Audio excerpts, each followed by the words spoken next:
Hello बच्चों, आज हम लोग पार्ट सॉलिड स्टेट के अंतर्गत हम लोग पढ़ेंगे क्रिस्टलीय ठोस का प्रकार या क्रिस्टलीय ठोस के वर्गीकरण। हम लोग उसके अवयवी कणों की व्यवस्था के आधार पर, उनकी प्रकृति के आधार पर, उसमें बनने वाले बंधन के बलों के आधार पर चार वर्गों में वर्गीकृत कर सकते हैं। पहला हमारा हो सकता है आणविक ठोस, दूसरा हो सकता है हमारा आयनिक ठोस, तीसरा है हमारा धात्विक ठोस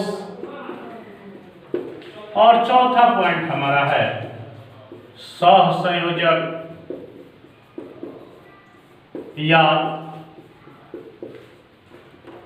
नेटवर्क ठोस। अब हम बारी बारी से एक के बारे में चर्चा करेंगे। फर्स्ट है हमारा आणविक ठोस, मॉलिक्यूलर सॉलिड। क्या है मॉलिक्यूलर सॉलिड? यानी वे ठोस जिनके अवयवी कण अणु होते हैं जो बहुत ही क्षीण वान डेर वाल्स बलों द्वारा जुड़े रहते हैं। इन ठोसों को आणविक ठोस कहते हैं। प्रायः यह ठोस मुलायम होते हैं तथा इनके गलनांक भी अति निम्न होता है। यह सभी ठोस विद्युत के कुचालक होते हैं। पुनः इसे हम लोग तीन वर्गों में वर्गीकृत कर सकते हैं। ये हमारा आणविक ठोस तीन वर्गों में बांटा जा सकता है। पहला तो हो सकता है हमारा अध्रुवीय आणविक ठोस, दूसरा है ध्रुवीय आणविक ठोस और तीसरा है हाइड्रोजन आबंधित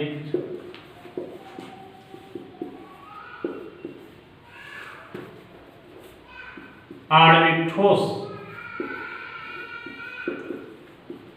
अब हम एक एक को चर्चा करें। अध्रुवीय आणविक ठोस यानी वे आणविक ठोस जिनमें दुर्बल परिरक्षण बल द्वारा जो कण हैं वो जुड़े रहते हैं, उसे हम अध्रुवीय आणविक ठोस कहते हैं। जैसे हमारा ठोस हाइड्रोजन, Cl2, I2 इत्यादि, ये सभी अध्रुवीय आणविक ठोस के अंतर्गत आएंगे। जबकि हमारा अगला पॉइंट हो गया ध्रुवीय आणविक ठोस। वे आणविक ठोस जो दुर्बल परिरक्षण या लंदन बल द्वारा जुड़े रहते हैं, जिनमें जो बल होता है वो परिरक्षण बल उन अध्रुवीय आणविक ठोस की अपेक्षा मजबूत होता है। ऐसे ठोस को हम ध्रुवीय आणविक ठोस कहते हैं। जैसे ठोस HCl, ठोस SO2 इत्यादि, ये सभी ध्रुवीय आणविक ठोस है।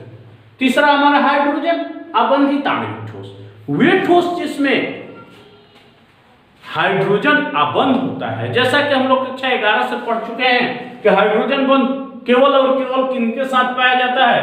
F और N फोन के साथ। यानी F से हमारा HF, O से H2O और N से NH3, इन तीन के साथ ही हाइड्रोजन बंध पाया जाता है।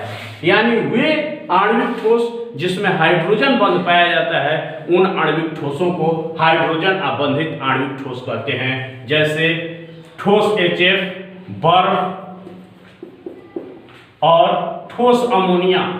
ठोस अमोनिया जो है यह हाइड्रोजन आबंधित आणविक ठोस के अंतर्गत आता है। यानी आणविक ठोसों को हम लोग तीन वर्गों में बांट सकते हैं, जिसे हम लोग ध्रुवीय आणविक ठोस, अध्रुवीय आणविक ठोस और हाइड्रोजन आबंधित आणविक ठोस कहते हैं। दूसरा पॉइंट हमारा ठोस के अंतर्गत होगा वो है आयनिक ठोस, आयनिक सॉलिड।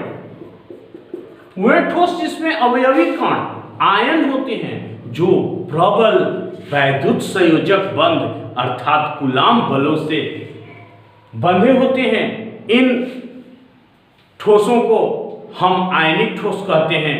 इनके गलनांक उच्च होते हैं और यह विद्युत के सुचालक, ठोस अवस्था में विद्युत के कुचालक होते हैं, परंतु द्रवित अवस्था या गलित अवस्था में विद्युत के सुचालक होते हैं। जैसे हमारा NaCl जब तक ठोस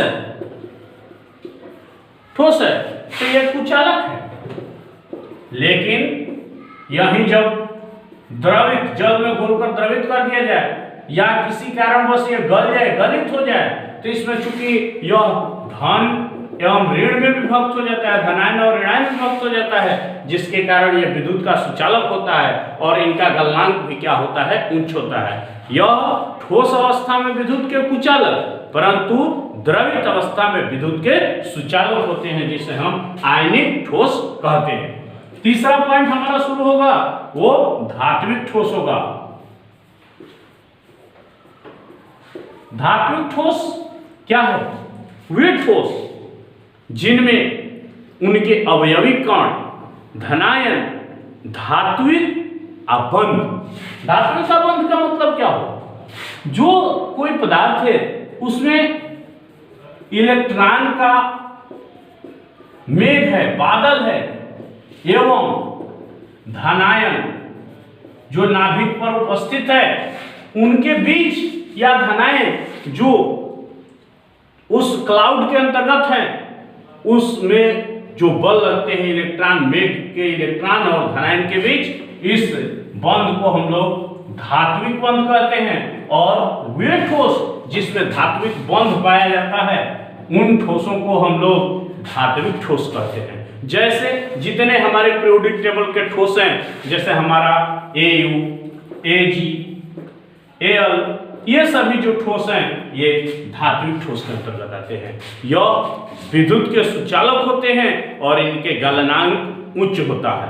अगला लास्ट हमारा होगा टॉपिक, जिसे हम सहसंयोजक या नेटवर्क ठोस कहते हैं। सहसंयोजक या नेटवर्क ठोस क्या होता है?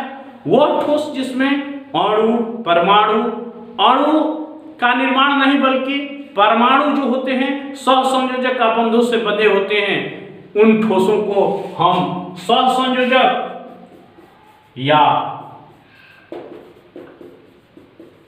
नेटवर्क ठोस कहते हैं। सहसंयोजक या नेटवर्क ठोस कहते हैं। यह प्रायः कठोर होते हैं और भंगुर भी होते हैं। इनमें बहुत अपवाद देखने को भी मिलते हैं। जैसे उदाहरण के तौर पर नेटवर्क ठोस के अंतर्गत हीरा है और ग्रेफाइट है। हीरा जो है ये भी नेटवर्क ठोस है और ग्रेफाइट भी नेटवर्क ठोस है, लेकिन हीरा क्या है?